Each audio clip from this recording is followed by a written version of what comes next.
Hello सांग माने welcome to my channel.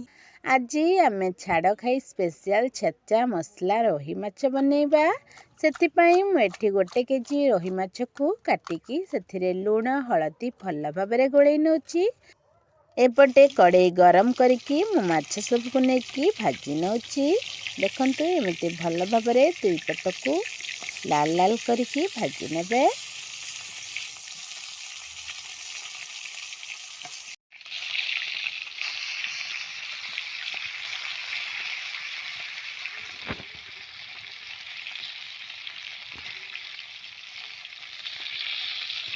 एठी हमर माछ भल भाव भाजी हो जाइए। आम एक बाहर कर नबा आउ से जगह आउ किछि माछ नहीं कि भाजी नेबा।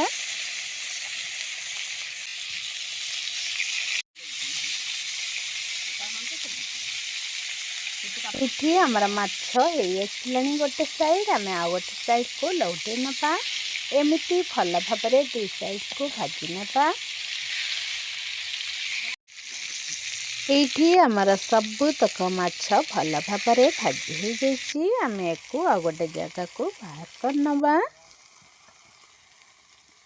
माछ सबुतक बाहर कर सारिबा परे आम एथिरे तेल नहीं कि चीनी दबा। चीनी को मेल्ट हवा पर्यंत छाड़ी नेबा। एठी आमर चीनी भल भाव मेल्ट हो जाइए।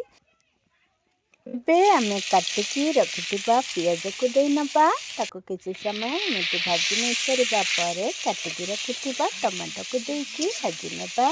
एबे आम छेचिकी रखिथिबा अदा रसुणार छेचा को पकई नबा। सेथिरे पकेबा स्वाद अनुसार लुण पकेबा हलदी। एबे भल भाव घांटी नेबा। एबे आमे पकेबा एथिरे राग अनुसार लंका गुंड।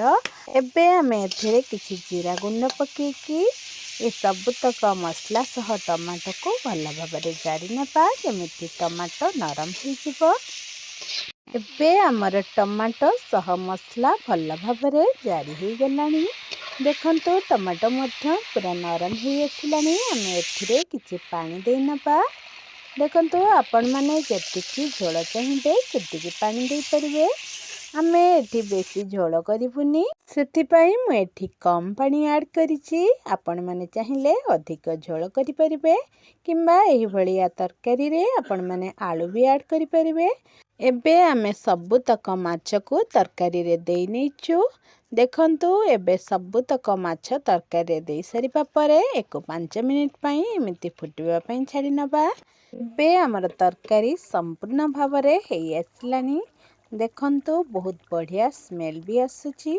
बटा मसला अपेक्षा आपण माने छेचा मसला दे एमिति तरकारी रांधंतु बहुत टेस्टी लागिबो। आपण माननकु आम वीडियोटी केमिति लागिला जदि भल लागुथाए मो चैनल को लाइक शेयर सब्सक्राइब करिवे। रहिली।